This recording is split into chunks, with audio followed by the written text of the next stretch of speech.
That's one small step for man. That's one small step for a man. Neil আর্মস্ট্রংয়ের বলা এই কথাটা তো আপনারা নিশ্চয়ই শুনেছেন, তবে এর থেকেও বেশি জনপ্রিয় হয়েছিল এই লাইনটা, Houston we have a problem here. বন্ধুরা, আমি অ্যাপোলো 13 মিশনের কথা বলছি, যেটা নাসার অ্যাপোলো সিরিজের সপ্তম ক্রুড মিশন এবং তৃতীয় লুনার ল্যান্ডিং মিশন ছিল। এই মিশনটা লঞ্চ হওয়ার দ্বিতীয় দিনেই অ্যাপোলো 11-এর থেকেও বেশি জনপ্রিয় হয়ে উঠেছিল।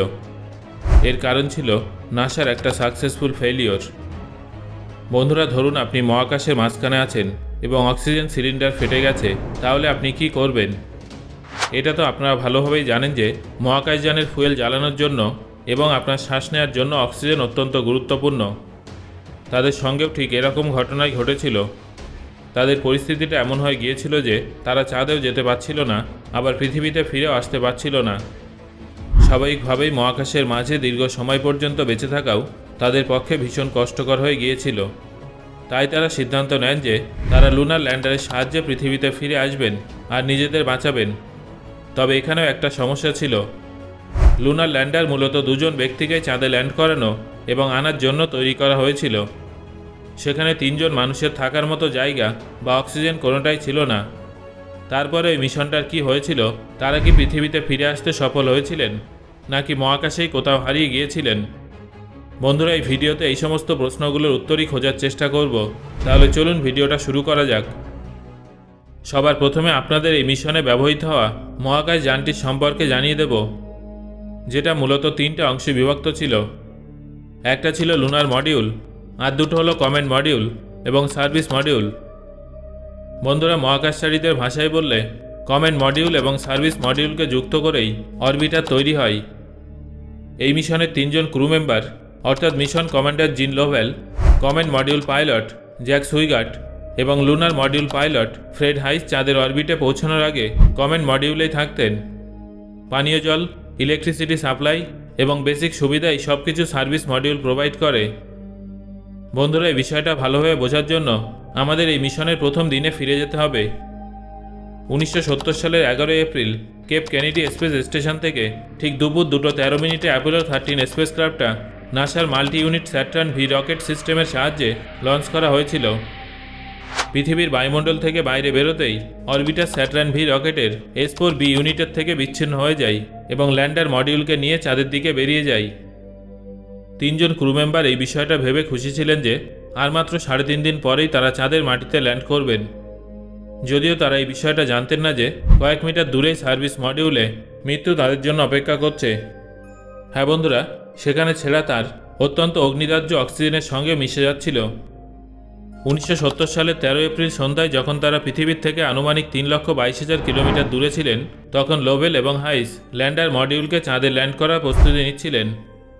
পাশাপাশি কমান্ডিং পাইলট সুইগাট সার্ভিস মডিউলে উপস্থিত অক্সিজেন ট্যাঙ্ক 1 এবং অক্সিজেন ট্যাঙ্ক 2কে ক্রায়ো স্টার করছিলেন। ক্রায়ো স্টার হলো এক ধরনের রুটিন প্রসিডিওর। যখনই সুইগাট ক্রায়ো স্টার অন করেন, তখনই কারেন্ট ছেঁড়া তারের সাহায্যে অক্সিজেন পর্যন্ত পৌঁছে যায় আর বড় একটা ধামাকা হয়।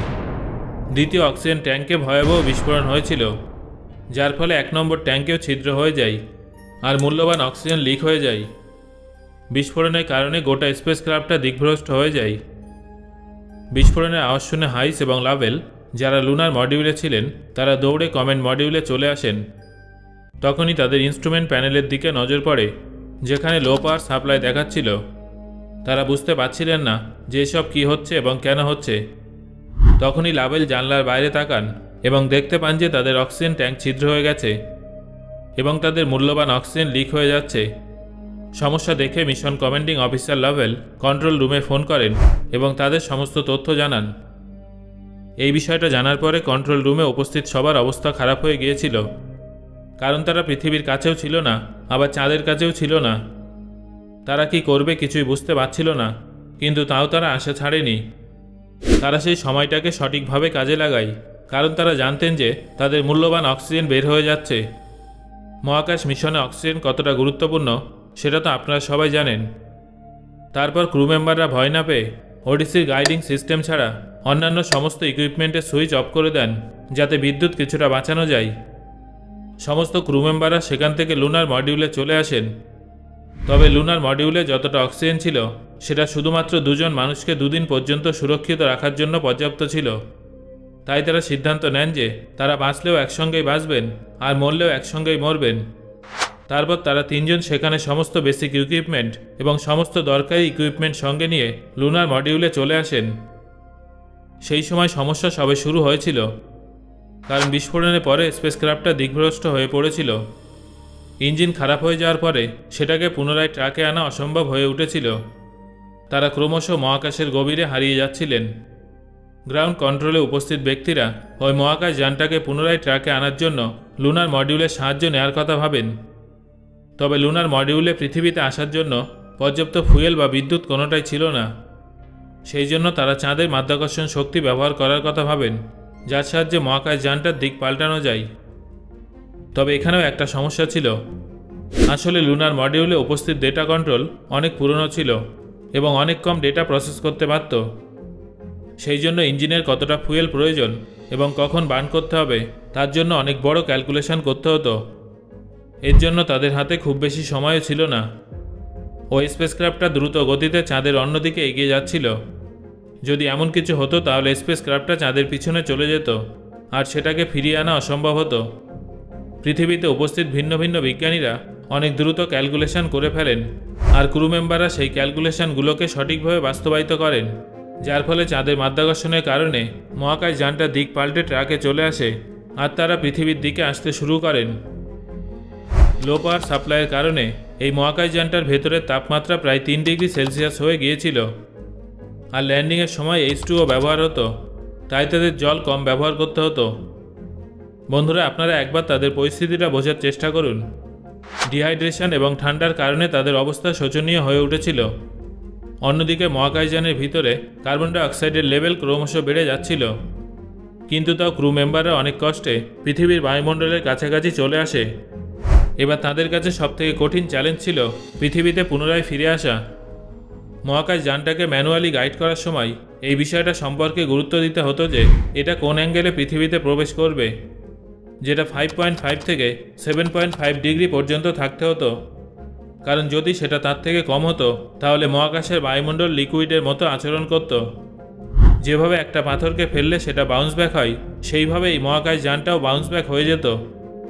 আর যদি অ্যাঙ্গেলটা বেশি হতো তাহলে মহাকাশ যানটা কোনো উল্কা পিণ্ডের মতো পুড়ে ছাই হয়ে যেত। অনেক চেষ্টার পরে তারা একটা সঠিক অ্যাঙ্গেলে মহাকাশ যানটাকে বায়ুমণ্ডলে নামিয়ে দেন। তারপর তারা লুনার ল্যান্ডার থেকে ওডিসিতে পুনরায় চলে যায় আর লুনার ল্যান্ডার এবং সার্ভিস মডিউলকে বিচ্ছিন্ন করে দেয়, কারণ বায়ুমণ্ডলে ঢোকার পর যে হিটটা জেনারেট হতো সেটা লুনার ল্যান্ডার এবং সার্ভিস মডিউল সহ্য করতে পারত না।